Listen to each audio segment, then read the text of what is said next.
Hi, my name is Belle. I'm an artist and resident at the Yarra Sculpture Gallery. I'm a transgender woman and I live with Parkinson's disease for the last 10 years. It's called early onset Parkinson's. So my art is all about my life now, which is me trying to find the body that I always thought I was, whilst this disease tries to take it away from me. And there are times when it literally is the case that I can't be me because the symptoms are so difficult.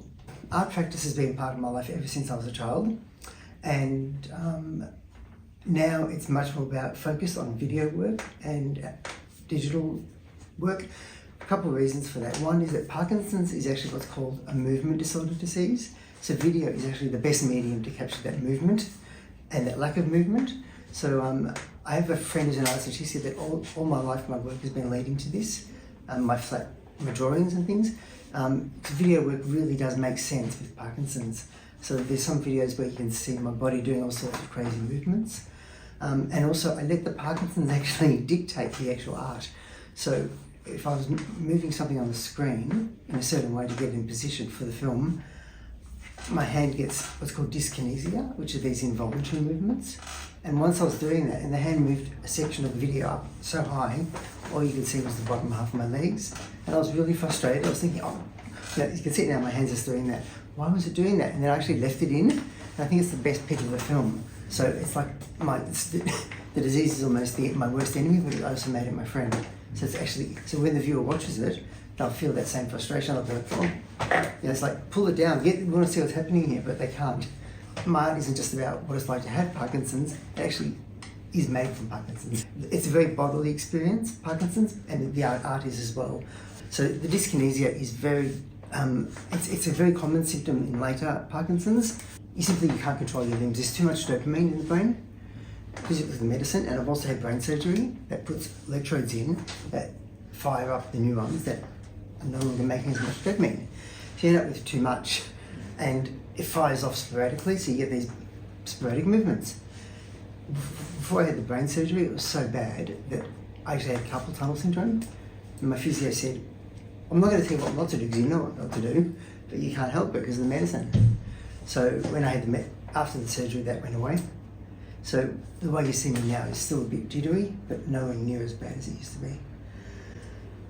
So it's really tough, but it is a degenerative disease. It's going to get worse to a point where it won't kill you. They say you die with it, which is a shame because I hate it. I don't want, it'll come with me to the next world. So my art is all about that. So there's video work. I actually enjoy making myself look very vulnerable in my art. You'll see images of me without my hair on, with my makeup off, looking quite ridiculous at times, looking pretty ugly even. There's a series of self-portraits where I've got two, one on top of the other. Perhaps one of me when I was a man, and then one of me is now. And I've cut into them, so you can see bits of both.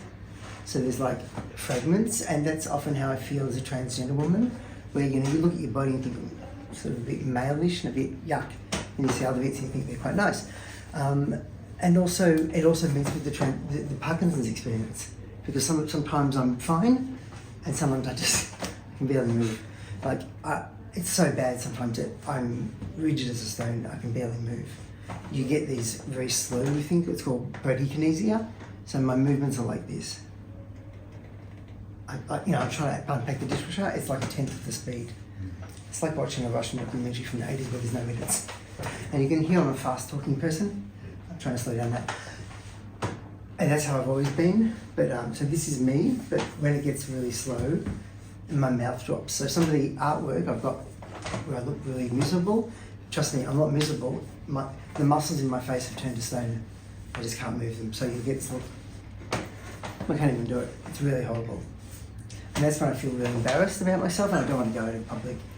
But Arts Access Victoria helped me all along. They've been fantastic. So they got me a mentor.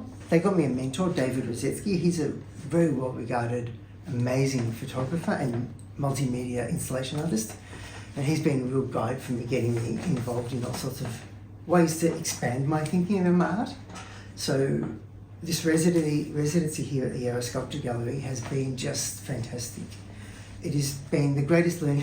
I've learned so much in the last 2 months about, not just about putting on an exhibition, but about my art as well. Like, it's changed how I think about art, my art, and it's changed about how I think about what I can do. So they're helping me now put together great applications for all sorts of things. So this residency has been everything. I could not recommend it more highly. Working with the other artists, they're just such talented people, such beautiful, kind people that have come from all sorts of perspectives, and we all come from different roads to meet at this one place, and it feels very emotional. And Andrea is just the best, so the whole team is.